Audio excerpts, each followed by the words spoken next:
하나님 말씀 봅니다. 구약 성경 에스라 2장 1절 2절 그리고 64절부터 67절 그 두 곳을 봅니다. 에스라 2장 1절로 2절 64절로 67절 누가복음에서 에스라로 지금 생명의 삶이 넘어갑니다. 제가 읽어드립니다. 옛적에 바벨론 왕 느부갓네살에게 사로잡혀 바벨론으로 갔던 자들의 자손들 중에서 노임을 받고 예루살렘과 유다 도로 돌아가 각자의 성읍으로 돌아간 자 곧 수룹바벨과 예수아와 느헤미야와 스라야와 르엘레아와 모르드게와 빌산과 미스발과 미그웨라르훔과 바하나 등과 함께 나온 이스라엘 백성의 명수가 이러하니 64절로 갑니다. 온 회중의 합계가 42,360명이요 그 외에 남종과 여종이 7,337명이요 노래하는 남녀가 200명이요 말이 736이요 노새가 245요 낙타가 435요 나귀가 6,720이었더라. 아멘. 뇌과학에서 흔히 쓰는 이런 용어가 있습니다. First penguin, 첫 번째 펭귄이 바로 그것입니다. 아시는 육지에 사는 펭귄은 먹이를 구하려면 바다로 뛰어 들어가야 됩니다. 그런데 그 바다 안에 자기를 잡은 천적이 있기 때문에 두려워서 섣불리 뛰어들지 못합니다. 그때 어느 용감한 펭귄이 먼저 바다로 뛰어들면 그 뒤에서 수많은 펭귄들이 이제 겁도 없이 먹이를 구하려고 바다에 뛰어듭니다. 바로 이 펭귄 무리 중에 첫 번째 용감하게 바다에 뛰어든 이 펭귄, 이거를 first 펭귄이라고 부르고 선구자, 첫 시작을 연 주도적인 펭귄이라고 그렇게 부릅니다. 이를 두고 인간의 모든 것에도 주도적으로 모든 일을 첫 번째 시작하는 사람을 first 펭귄이라고 그렇게 부릅니다. 여러분, 사람이 살아가는데 결단이 필요합니다. 그리고 행동을 위한 용기도 필요합니다. 근데 실제로 그런 말을 많이 듣고 보고 하면서도 늘 마음속으로 걱정하면서 이게 정작 시도조차 못하고 그냥 돌아서는 경우가 많이 있는 게 우리 인간의 현실입니다. 그러면 누군가가 시작을 먼저 해야 되는데 그 시작을 누가 열 것인가? 이 뜨거운 감자죠. 이거는 인간의 세계나 뭐 동물의 세계나 다름이 없습니다. 우리가 함께 읽은 짧은 본문에 많은 사람들의 이름이 등장합니다. 그런데 성경을 읽다 보면 오늘 본문처럼 이름이 수도 없이 등장하는 대목들이 성경 곳곳에 나옵니다. 구약에도 그런 부분이 있고 신약은 처음부터 많은 사람들의 이름이 등장하는 거로 신약 성경을 시작을 합니다. 긴 족보 이야기죠. 뭐 성경을 쓴 이 저자들이나 역사학자들이야 뭐 하나하나가 다 관심이 있겠지만 이걸 읽는 그런 보통 사람들의 경우는 때로는 힘들기도 하고 이름조차도 생소하기 때문에 힘들 때가 있습니다. 그러나 이런 길고 긴 이름의 연속인 그 속에서 의미를 찾을 수 있다고 하면 거기에 매우 중요한 교훈이 담겨 있다고 하면 그냥 단순한 이름의 반복이 아니구나, 그냥 지나칠 수 없다는 것을 우리는 깨닫게 됩니다. 이런 점에서 오늘 본문이 들어있는 에스라 2장에 나오는 이름들은 매우 중요한 의미를 지니고 있습니다. 왜냐하면 그냥 그렇고 그런 사람들의 이름만 그냥 적기 위해 적어놓은 게 아니기 때문입니다. 본문 1절은 먼저 이렇게 증거합니다. 옛적에 바벨론 왕 느부갓네살에게 사로잡혀 바벨론으로 갔던 자의 자손들 중에서 노임을 받고 예루살렘과 유다 도로 돌아와 각자의 성읍으로 돌아간 자라고 이렇게 되어 있습니다. 여기서 옛적이란 것은 오늘 본문이 쓰여진 시점보다 남왕국 유다가 바벨론 지역에 멸망당하기 전부터 포로로 끌려가기 시작한 70년 전을 말합니다. 그리고 포로로 지내던 70년 동안 엄청난 정치적 변화가 있었습니다. 바로 유다를 멸망시켰던 거대한 바벨론 제국조차도 신은 강대국 페르시아의 고레스 왕에 의해서 멸망을 당합니다. 그리고 하나님이 바로 이 강한 페르시아 제국의 왕 고레스의 마음을 움직여서 유다 백성들로 하여금 고향 예루살렘 돌아가도록 칙령을 발표하게 만듭니다. 바로 이 고레스 왕의 엄청난 포로 해방 소식을 듣고 바벨론을 떠나 고향 예루살렘으로 도착한 사람들의 이름들이 오늘 보면 2절부터 63절까지 길게 적혀 있습니다. 그리고 에스라 앞장인 1장 5절은 바벨론을 떠나서 예루살렘으로 오게 된 이 수많은 사람들에 대해 이렇게 증거해 줍니다. 이에 유다와 베냐민 족장들과 제사장들과 레위 사람들과 그 마음이 하나님께 감동을 받고 올라가서 예루살렘의 여호와의 성전을 건축하고자 하는 자가 다 일어나니, 먼저는 그 사람이 그 마음이 하나님께 감동을 받고라고 되어 있습니다. 에스라 2장에 기록된 수많은 사람들의 그 이름이 그냥 지나쳐서는 안 되는 대목이 바로 이것입니다. 그냥 그런 사람들이 아니라 하나님께 감동을 받은 사람들의 이름이 여기 적혀 있다는 겁니다. 다음은 다 일어나니라고 했습니다. 역시 에스라 2장에 기록된 수많은 사람들의 이름이 이거 만만한 사람들이 아니구나 라는 것을 일깨워줍니다. 왜요? 하나님의 감동을 받은 대로 행동에 옮긴, 쉽게 말하면 first penguin, 첫 번째 펭귄들이다 이 말이에요. 대단하죠.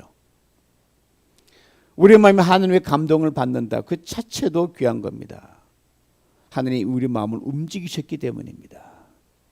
그러나 더 귀한 것은요, 하나님께 받은 감동을 행동으로 옮기는 것입니다. 70년 포로 생활을 청산하고 바벨론에서 예루살렘으로 돌아온 사람들이 바로 그들이었습니다. 그래서 귀한 이름들입니다. 그래서 그냥 지나칠 수가 없다는 겁니다. 이보다 더 귀한 이유가 하나 있는데, 이미 말씀드린 대로 바로 이 사람들이 첫 시작을 연 first 펭귄들이기 때문입니다. 역사적으로 볼 때 바벨론으로 포로로 잡혀간 유다 왕국의 백성들이 대략 3번에 걸쳐서 고향인 예루살렘으로 돌아오게 되는데, 그에도 몇 차례 했지만 그 미미합니다. 오늘 보면 3절과 63절 사이에 기록되어 있는 그 많은 사람들의 이름들이 바로 첫 번째로 예루살렘으로 돌아온 유대의 포로들입니다. 여러분, 처음 무엇을 시작한다는 것 긴장됩니다. 불안감이 사로잡을 때가 있습니다. 염려와 걱정도 있습니다. 이로 인해 감수해야 될 리스크가 있지 않을까라고 하는 그러한 두려움이 있습니다. 그리고 여러분, 운동 게임에서도 야구의 선두 타자가 그렇게 긴장이 되는 거예요. 육상의 계주에서 선두 주자도 그렇게 긴장이 되고요. 축구의 승부차기에서 페널티킥에서 첫 번째 이 공을 차는 이 선수는 이 부담은 보통 큰 게 아니에요. 골 한 번 잘못 찼다가 민족의 역적이 되기도 영웅이 되기도 그렇게 희비가 엇갈리잖아요. 하물며 나라를 잃었습니다. 먼 나라 바벨론에 포로로 잡혀가서 70년이 흐른 지금 아무것도 남아있지 않을 수도 있는 고향으로 돌아간다는 것. 특별히 유다 백성들의 민족의 정체성인 예루살렘 성전은 이미 다 불타서 없어진 상태예요. 아무리 고레스 왕이 돌아가라라고 칙령을 선포했다고 해도 고향으로 돌아가는 것은 도박이나 마찬가지였습니다.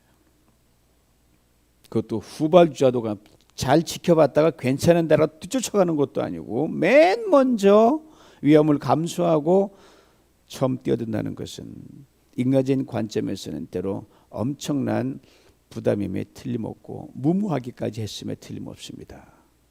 게다가 당시 바벨론에서부터 여러분 예루살렘까지 거리가 어느 정도였냐? 직선거리로 850km입니다. 유브라데스 강을 따라 2400km로 4개월이 걸리는 굉장히 긴 거리였어요. 저들이 그 먼 거리를 그냥 놀러 갔냐? 아니거든요. 자신의 삶에 터져 일구러 간 그것도 아니었어요. 그렇다면 신이 나죠. 내 집을 짓고 내 터를 닦으니까.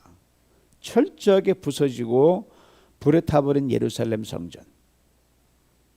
하나님의 집을 다시는 성전 건축의 첫 시작을 열기 위해, 하나님의 일을 하기 위해 걸어가야 할 험한 길이었습니다. 지금까지 70년 동안 포로로 살면서 바벨론의 안정된 생활을 닦아놨거든요. 하나님 은혜로 나름대로 부를 누렸고 평안함을 누렸던 그 바벨론 포로 생활이었어요. 근데 미래를 예측할 수 없는 황폐한 도성 예루살렘을 선택하는 것이 이들의 선택이었습니다. 70년 세월 동안 포로로 끌려온 바빌론 1세대는 거반이 다 세상을 떴습니다. 그러니까 지금 예루살렘으로 온 사람들은 나라가 멸망할 당시, 예루살렘이 무너내릴 당시에 태어나지도 않았던 포로 2세들이 주축이 되고 있다는 말입니다. 이게 대단하죠. 평안할 때 부모의 고향에 연수를 간다든지 뭐 언어 공부를 하러 관광 가는 게 아니었거든요. 부모님의 하나님, 부모님의 하나님의 섬기기 위한 그 길을 이 후손들이 선택한 고난과 고생의 길이었습니다. 그것도 강제로 떠밀려 간 게 아니라 철저하게 자원하는 마음으로 첫 시작을 여는 선구자의 열정으로 그들이 갔단 말입니다. 그러기 오늘 본문에 등장하는 수많은 이름들이 보통 이름들이 아니에요. 굉장히 귀한 이름들입니다. 비록 저들이 돌아온 고향 예루살렘은 상상했던 것보다 형편없었습니다. 못 하나 희망적인 것을 발견할 수 없을 만큼 철저히 무너져 내린 상태였습니다. 하지만 저들의 선택은 탁월한 것이었고 최상의 것이었습니다. 왜냐하면 그것은 예루살렘 성전 건축을 위한 첫 시작이 되려고 했던 그들의 선택이요, 바로 그것은 하나님을 위한 선택이었기 때문입니다. 오늘 말씀을 묵상하면서 그 먼 길을 마다하지 않고 예루살렘에 와서 형편없이 망가진 고향의 모습, 예루살렘 성전을 보면서 저들이 무슨 생각을 했을까, 이걸 한번 상상해 봤어요. 그래서 오래전 우리나라에도 조선이라는 이름으로 되어 있을 때 이 험지 이 조선, 오직 복음을 심기 위해 이 조선의 험한 이 선교정을 했던 한 선교사의 그 심정을 저는 떠올려 봤습니다. 언더우드 선교사입니다. 조선 땅을 밟기 직전에 언더우드가 배 위에서 두렵고 떨리는 마음으로 작성한 시인데 참으로 가슴이 지금도 저미 오는 것을 멈출 수 없습니다. 이런 내용이에요. 주여, 조선의 마음이 보이지 않습니다. 오 주여, 지금은 아무것도 보이지 않습니다. 보이는 것은 고집스럽게 얼룩진 어둠뿐입니다. 어둠과 가난과 인습에 묶여있는 조선 사람뿐입니다. 나무 한 그루 제대로 피어오르지 못하는 땅에 저희들을 옮겨와 앉히셨습니다. 그 넓고 넓은 태평양을 어떻게 건너왔는지 그 사실이 기적일 뿐입니다. 오 주여, 조선의 마음이 보이지 않습니다. 그리고 저희가 해야 할 일이 보이지 않습니다. 그러나 주님 순종하겠습니다. 겸손하게 순종할 때 주께서 일을 시작하시고 그 하시는 일을 우리들의 영적인 눈이 볼 수 있는 날이 있을 줄 믿나이다. 지금 우리가 황무지 위에 맨손으로 서 있는 것 같사오나 지금 우리가 서양 귀신 연기자라고 손가락질 받고 있사오나 저희들이 우리 영혼과 하나인 것을 깨닫고 눈물로 기뻐할 날이 있음을 믿나이다. 지금은 예배드릴 예배당도 없고 학교도 없고 저 경계와 의심과 멸시와 천대함이 가득한 곳이지만 이곳이 머지않아 은총의 땅이 되리라는 것을 믿습니다. 주여, 오직 제 믿음을 붙잡아 주소서. 하나님 때문에, 오직 주님 때문에 복음을 위한 열정에 올인하여 전혀 낯선 땅 조선을 바라봤던 언더우드와 시간과 공간만 다를 뿐 당시 바벨론에서 예루살렘으로 돌아온 사람들 이와 같은 심정이었음에 틀림없습니다. 아무것도 없었거든요. 한국의 복음의 첫 시작을 연 언더우드의 기도의 응답으로 우리가 이처럼 21세기 대한민국 하면 다 알아주는 그런 복된 나라와 민족이 되어 있지 않습니까? 얼마나 한국 곳곳에 동네마다 예배당이 들어서 있지 않습니까? 뭐 한국 디아스포라 가는 곳마다 교회당을 세우지 않았습니까? 그런 것처럼 예루살렘 성전을 건축하는 일에 첫 시작을 연 저들도 참으로 아름다운 예루살렘을 성전을 다시 짓는 기적을 일구어 냈습니다. 그래서 오늘 본문에 들은 그 수많은 이름들이 그토록 귀하고 귀한 겁니다. 오늘 보면 64절 65절에 성전 건축의 첫 시작을 여는 사람들의 총 숫자에 대해 이렇게 말해주는데 대략 5만 명 정도라고 되어 있습니다. 근데 이들이 바벨론을 떠나 예루살렘으로 올라간다는 것이 얼마나 대단한 일이었나를 짐작해 주는 대목이 하나 있는데 바로 당시 예루살렘에 남아있던 유대인들의 숫자입니다. 좋게 200만 명이 넘었다고 합니다. 70년 바벨론 포로 생활을 통해 얻어진 풍요로운 생활, 안락한 저들의 이 편안한 이 컴포트 존, 거기 그냥 머물기를 더 원했던 사람들의 숫자입니다. 그러니까 2% 남짓한 극소수의 사람들만이 지금 예루살렘에 올라간 겁니다. 그리고 오늘 본문에 등장한 이름이 그래서 또 귀한 거예요. 다 무너진 예루살렘 성전, 고향 터전을 다시 추축하는데 헌신했던 창조적 소수들이 그들이었기 때문입니다. 그리고 오늘 본문이 이어지는 부분에 이 극소수의 사람들이 예루살렘에 올라가면서 가져갔던 재산의 규모가 뭔가 그래도 가져가야 되니까 말이 1인당 0.01마리, 노새가 1인당 0.005마리, 낙타가 1인당 0.009마리, 나귀가 0.1마리. 저들이 성전 건축에 들인 70만 불 상당의 귀금속과 100여 별에 이르는 제사장의 옷들이 전부였습니다. 이것을 통해 두 가지를 알 수가 있습니다. 하나는 저들이 바벨론에 저들의 재산을 다 포기하고 그냥 두고 왔다는 겁니다. 다른 하나는 하나님께서 공급하시는 것이 상상할 수 없이 클 것이라는 것을 이들은 믿고 떠났다는 겁니다. 그래서 오늘 본문에 등장하는 사람들 이름이 그렇게 귀한 거예요. 하나님의 일의 첫 시작을 여는 퍼스트 펭귄들이었기 때문입니다. 오늘 본문에 등장하는 이름을 몇 가지 살펴보면서 주님의 음성을 함께 듣기를 원합니다. 그게 세 그룹으로 나눠지는데 첫 번째 그룹입니다. 36절로 42절에 나온 이름들이 그것인데 제사장과 레위인들입니다. 소위 말하는 백성들의 리더들이에요. 제사장이 4,342명, 레위인이 341명, 합계 4,683명입니다. 앞서 말씀대로 노비와 노래하는 사람들의 수를 빼면 4만 2천여 명이 되는데 대략 10분의 1이 조금 넘는 숫자입니다. 백성들의 수에 비해 제사장과 레위인의 수가 많은 것은 바로 하나님께서 리더들이 당신의 사역의 첫 시작을 열기를 하나님이 원하시는 것을 그 기록에 담아놓고 있습니다. 앞장선 사람이 리더가 먼저 되는 거죠. 책임을 많이 맡은 사람들이.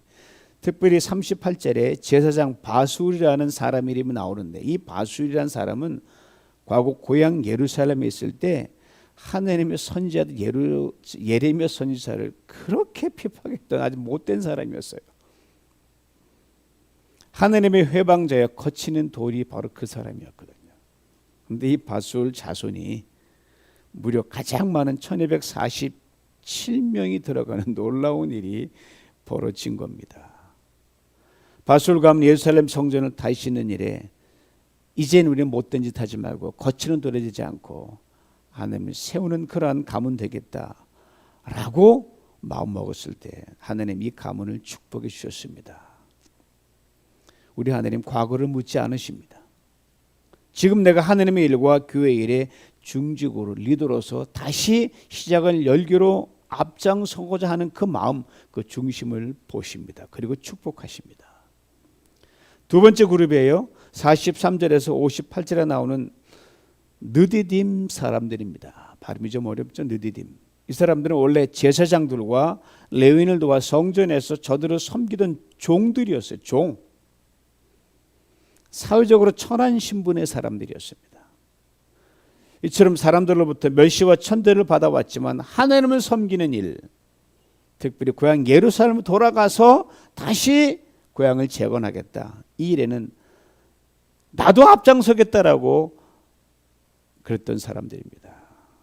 이들이 예루살렘에 와서 이처럼 성전을 섬기는 핵심 그룹이 되는 축복을 누리게 됐습니다. 우린 때때로 하나님 일을 하는데 어떤 자격이나 조건이 있어야 된다 그렇게 생각할 때가 참 많습니다. 그래서 이 느디딤 사람들을 보시기 바랍니다. 고향 예루살렘에 있을 땐 어쩔 수 없다고 치자고요. 그때 뭐 종으로 태어나고 뭐 남을 섬기는 그런 직책으로 갔으니까. 그런데 높은 자나 천한 자나 다 상관, 이제는 다 종이 되어서 바빌론의 포로로 잡혀와 있거든요. 그러니까 뭐 종이나 상전이나 뭐 윗사나 다 차이가 거의 없는 거예요. 그래서 그냥 바벨론을 눌러 살면 제사장이나 레위인들 밑에 들어가서 살지 않아도 됩니다. 근데 이들은 고향에서 다시 종이 되더라도 하나님의 성전에 거하기를 선택했습니다. 그리고 성전을 세우는 일에 첫 시작을 여는 첫 번째 주자가 됐습니다. 얼마나 귀한 사람들인지 모릅니다. 상황이 바뀌어도 세월이 흘러도 하나님은 먼저 생각하고 하나님의 전을 향한 열정은 결코 변하지 않은 이 천한 신분의 느디딤 사람들, 하나님 어찌 귀여기지 않겠습니까? 이럴 때마다 느디딤 정말 기가 막히게 멋진 사람들이에요. 이제 세 번째 그룹입니다. 56절에서 63절에 이제 이들은 족보 없는 사람들이 나옵니다. 유대들은 족보를 굉장히 중시 여기거든요. 저도 가끔 맞게 지금은 뭐 나까지 뭐 전도하다 보면은 서로 이제 뭐 성을 물어볼 때가 있어요. 아무것도 아닌데 제가 이제 파평윤씨라는 것 이렇게 알리면 아 목사님이 저랑 같은 파평윤씨네요, 종씨네요, 양반이네요. 한번 교회 찾아뵙겠습니다. 뭐 한 번도 안 왔어요. anyway. 그럴 때가 있거든요. 유대인들이 이보다 훨씬 더 많이 족보에 대해서 아주 지다한 관심을 가지고 있었어요. 족보가 없다는 건 뭘 의미하냐? 너는 유대인이 아니다. 이 가문에 속할 자기가 없다고 하는 그러한 것과 동일했습니다. 즉 끊겨짐이요, 버려짐이 잊혀지는 것을 말합니다. 근데 이 족보가 없고 분명치 않은 사람들이 여기 포함되어 있다는 것, 이게 놀라운 사실입니다. 하나님을 사모했기 때문입니다. 저들이 하나님의 성전 건축을 나도 동참하겠다 그랬던 사람들입니다. 하나님은 유명한 사람도 쓰지만 이처럼 무명한 사람, 신분도 근본도 알 수 없는 사람들도 차별하지 않고 쓰십니다. 하나님 앞에 다 그러고 그런 사람들이지만 인간의 관점에서 유명하다, 오케이 너도 쓰겠다. 하나님 아무것도 아닌데요, 가문도 형편없는데요, 너도 쓰겠다. 이게 하나님이십니다. 그래서 시간이 충분하면 제가 이 길고 긴 사람들 이름을 다 읽고 싶은데 뭐 그럴 시간은 없고 하여튼 그런 사람들이라는 거예요.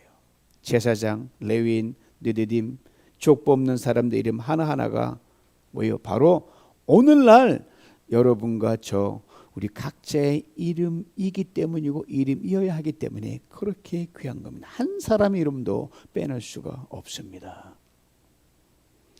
하나님께 당신 일을 위해 첫 시작을 연 사람들 이름을 결코 잊지 않으시고 이처럼 하나씩 하나씩 분명하게 기억하듯이 우리 또한 하나님을 위해 주님의 교회를 위한 우리의 모든 헌신, 먼저 하겠다는 그 열정 하나도 빠짐없이 빼곡히 다 기억하십니다. 여러분 수고와 눈물, 희생 이것도 빼놓지 않고 다 적어 놓으십니다. 빌립보서 2장 13절에 이런 귀한 말씀이 있습니다. 너희 안에서 행하시는 이는 하나님이시니 자기의 기쁘신 뜻을 위하여 너희에게 소원을 두고 행하게 하시나니, 소원을 두고 행하신다고 했습니다. 여기서 말씀하는 소원이란 다음과 같이 매우 강하고 깊은 뜻이 들어있습니다. 하나님께서 끊임없이 감동을 주시고 말씀하시는 당신의 베스트 오퍼, 이것 좀 해라 하니 오퍼를 내릴 이것, 즉 내가 이것을 해주기를 바란다고 말씀하신 그 소원이고요.